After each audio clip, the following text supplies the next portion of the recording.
स्वागत छ हजुरहरुलाई मेरो YouTube च्यानलमा। म हजुरको प्यारो ज्योति गुरुङ। हजुरहरु सन्चै हुनुहुन्छ भन्ने आशा राख्दछु र म पनि एकदमै ठिकै छु।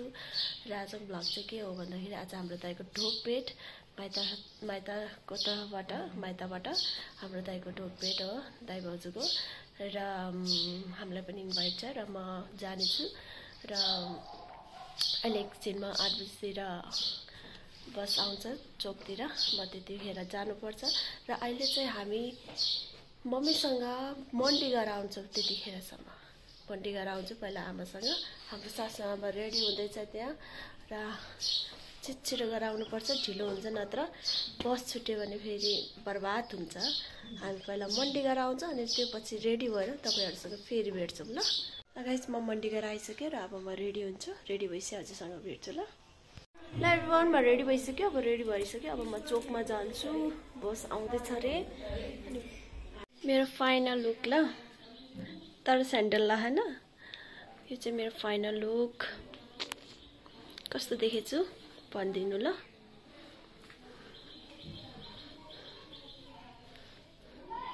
फाइनली गाइस बस आइसकेको छ पावरस र म अब जाँदैछु, हिँड्दैछु। अब एकछिन कुर्नुपर्छ तिनीहरूलाई है। चोकमा आइसक्यो, वेटिङ गर्दै। अहिले भनाटिकमा यस्तो बाटो बनाउँदै रहेछ र धुलो उड्दै हो, आइपुगे छैन अहिलेसम्म।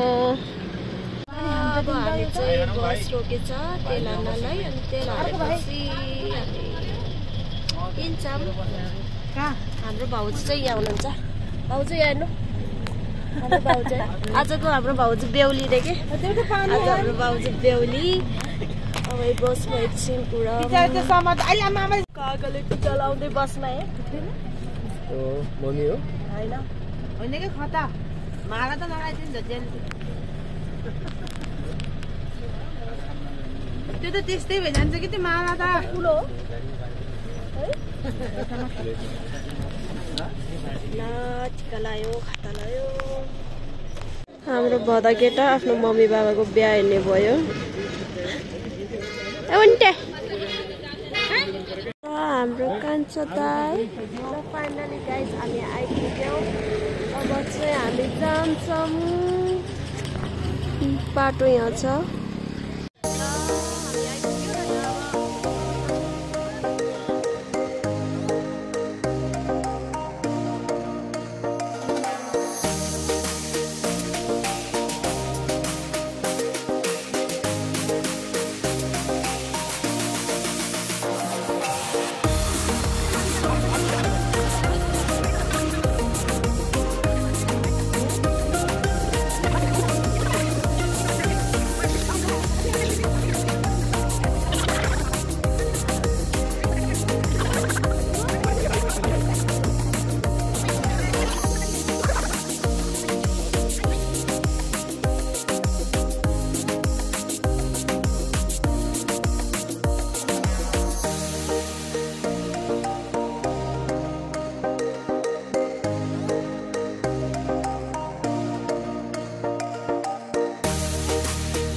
यति बेला चाहिँ हामी स्याङ्जाबाट चिसो पानी फर्किसकेको थियौँ अनि यसो आमापाटीहरू रतली नाच्दै रहेछ अनि अहिले चाहिँ मेरो चाहिँ कान्छा मामा र कान्छी माइजू नाच्नु भएको छ किनकि मेरो कान्छा मामालाई एकदम नाच्न एकदम मनपर्छ सो मेरो कान्छी मामा र कान्छी माइजू नाच्नु भएको छ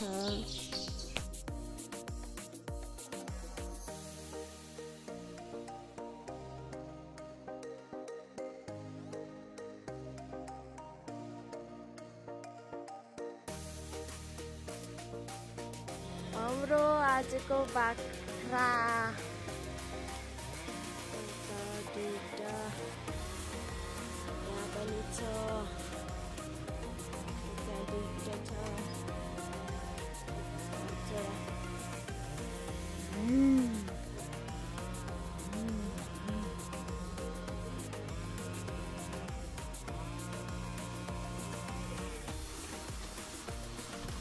हाम्रो आजले यसरी माउरीको घर यहाँ छ हाम्रो आज त्यहाँ बाख्रालाई घाँस काट्दैछ है यहाँ रुखमा चढेर गाईहरू हेलो एभ्रिवान हिजोको भ्लगमा यो कन्टिन्यू है नेक्स्ट डे हो यो चाहिँ हामी बिहा भएर गएर आयो किनकि मेरो क्लिप खिच्न पाइनँ किनकि मेरो फोनमा चार्ज ब्याट्री सकिसकेको थियो अनि त्यही भएर हल्का क्लिप लिएको छु तर पुरा क्लिप लिएको छैन हजुरहरूले देख्नुभएको थियो होला मेरो आजलाई कसरी चढेर रुखमा चढेर घाँस काट्नुभएको थियो होला र साथीहरू एउटा कुरा भन्छु हामी सानो हुँदाखेरि के 8-9 वर्ष हुँदाखेरि चाहिँ मामा घर आउँथ्यो यो चाहिँ मेरो आजीको घर हो र त्यो डाँडा पछाडि चाहिँ मेरो मामा घर हो म हजुरहरूलाई मेरो मामा घरको टुर पनि देखाउँछु एक दिन हजुरहरूलाई र एउटा सानो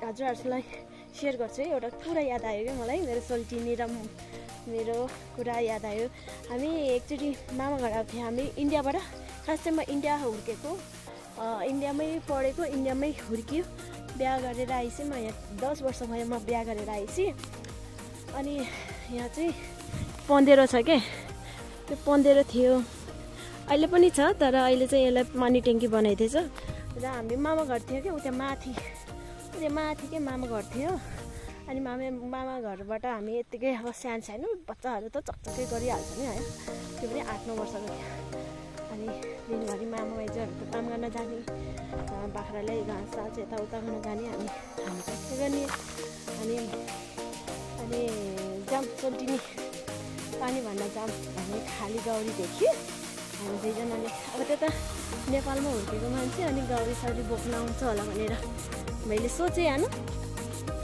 अनि त्यतिखेर मलाई नेपाली पनि आउँथेन अनि नेपाली आउँथेन हिन्दीमा बात गरेँ मैले उसँग अनि उसले भने जाम भने अनि म गएँ अनि हामी दुईजना आयो है गौरी पनि ठिक्काको थियो बोक्ने लायक जस्तै थियो कि अनि सोल्टिनी र मैले चाहिँ पानी भरेर आउँ पन्देर हो त्यहाँ तल पन्देर छ जाउँ है भनेर आउँ भने आएँ होइन आउन त आएँ रामसित आएँ अनि आएँ अनि आउँदै गरेको त अनि पानी भरे होइन पानी भरेर त्यसले भन्छ मलाई बोक भन्छ अनि मैले जानेकिन म कसरी बोकेँ भन्यो मैले अनि तैँले बोक भन्यो मैले अनि त्यसले बोक्यो है बोक्न त बोक्यो बोक्दा त ऊ त्यो डाँडामा त्यो माथि पुग्दा त गौरी त ठङ गऱ्यो डल खसेर त्यही त हाँसेको होइन है अनि त्यतिखेर त अब लाज लाएर है जान्ने रहेछ भन्दा त हामीले गौरी त यहीँ छोडेको लास्टमा त माइजूको गाडी खाएर र हाम्रो पँधेरो चाहिँ यही हो है, पँधेरो चाहिँ यो हो। म भन्न देखाउँछु राम्रो। हाम्रो पहिला सबै उताको माथिको गाउँको पनि सबै यहीँ आउँथ्यो लुगा धुन नुहाउन। अहिले चाहिँ यसलाई पानी ट्याङ्की बनाइदिएछ, किनकि अब त गाउँ गाउँमा सबै ठाउँमा सुविधा भइसकेको छ, सबै गाउँतिर होइन, घरमै धारा आउने र यस्तो थियो कि गाइस पँधेरो पहिला यसरी थियो।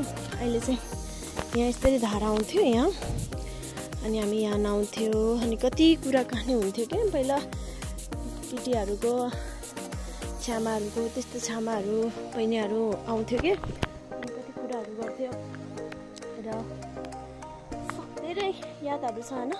अब त ठुलो भयो, आफ्नो घरबार हेर्दा हेर्दा यताउता गर्दा मामा घर पनि आउन मिल्दैन। कहिले काहीँ आज घर आउँछु, अनि मामा घर चाहिँ मामा दिनभरि अब बाख्रा साख्रा हुनुहुन्छ माइज। अब हाम्रो माइज फेरि कार्य समिति हुन्छ, मौसममा हिँड्दा हिँड्दा माइजहरू जान्दैन, अनि आयो भने स्कुटी लिएर आउनु। फेरि चिसो पानी रूपाकोट रिसोर्टको अलिकति अगाडि आयो भने हाम्रो माइजूको घर सरी हाम्रो आजीको घर हो, अनि त्यही भएर सरजिरो लाग्छ, हामी सर्दा आउँछ बाटो माथि नै। त्यति नै हो गाइस। अब गई 4 बजेको बसमा चाहिँ घर जानु पर्छ। छोराको दाँत दुखेछ भन्दा त्यसको एउटा दाँत चाहिँ किराले खाथ्यो, अनि हिजो उखालिदियो नन्द गएर, र अनि गिजा दुखेछ अरे, त्यही भएर अब घर जानुपर्छ। बाबुहरू पनि स्कुलबाट आउँछ। त्यसो भए अब म हजुरहरूलाई घरमा भेट्छु। हुन्छ गाइस साथीहरू। त्यहाँ चाहिँ मन्दिर छ है साथीहरू। के मन्दिर हो म बिर्सेँ है। म कुनै दिन गएँ भने हजुरहरूलाई देखाउँछु है। मामा घरको ब्लग चाहिँ म सकेसम्म चाँडै ल्याउँछु होइन। अनि एकचोटि त्यो चाहिँ गणेश भगवानको मन्दिर आइथ्यो, र सकेसम्म म हजुरहरूलाई मामा घरको ब्लग चाहिँ देखाउँछु, किनकि हाम्रो मामा घरको साइडको त्यो साइड चाहिँ यस्तो रमाइलो छ नि। म एकचोटि हजुरहरूलाई पुरा देखाउँछु है। यही हो गाइस हाम्रो आजको घर गाउँ। हेर्नुहोस् रमाइलो छ, शान्ति छ एकदमै। हजुरहरूले हेर्नुहोस् है। ल फेरि भेटौँला होइन। मैले तर त्यो बिहाको क्लिप अलिअलि लिन पाइनँ, त्यसमा अहिले म क्षमा माग्छु, सरी। अब चाहिँ रेडी हुनुपर्छ, जानुपर्छ। माथि त्यहाँ कुरिराख्नुहुन्छ। अब मामाहरूको माथि मिटिङ छ, मामाहरू पनि माइला मामा आउनुभएको थियो। म एकचोटिमा हजुरहरूलाई सबैलाई मेरो मामा माइजूहरू सबै देखाउँछु। र अहिले चाहिँ म मेरो मथे आजी भाउजू दिदीहरूलाई देखाउँछु, दाइहरूलाई है।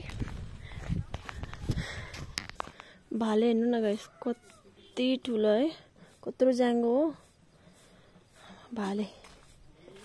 आजी है हाम्रो अघि हेर्नुभएको थियो होला नि, रुखमा चढेर घाँस काट्नु भएको हाम्रो आजे। यहाँ हेर्दैन आजे एकचोटि। अब आगो फुटेछ, हात फुटे। हाम्रो कान्छी अझै है। अनि मेरो मम्मी चाहिँ माइली, अनि माथि सरी हाम्रो ठुलो चाहिँ माथि वासरुम जानुभएछ, निस्केपछि हजुरहरूलाई देखाउँछु। हाम्रो कान्छी माइजू, अनि हाम्रो अस्मिता दिदी, हाम्रो चाहिँ भाउजू हुनुहुन्छ, लुगा धुनु भएको छ। हाम्रो भाउजू बिचारा हिजो बेहुली हुनुभएको थियो र आज चाहिँ लुगा धुनु भएको छ। अनि हाम्रो पुन्टे हाम्रो ठुलो मम्मी मथे, हाम्रो मथे है। ल मथे नमस्ते, मथे नमस्ते भन्नु, हाई भन्नु। नमस्ते बाबु, को हो म चिन्दैन, कोही पनि होइन। हाम्रो दाई यही हाम्रो आजको घर है, यही हो। आजले फेरि चिया बनाउँदै हुनुहुन्छ। कति चिया खाने हो, चिया खाँदा वाक्क लाग्यो अब त।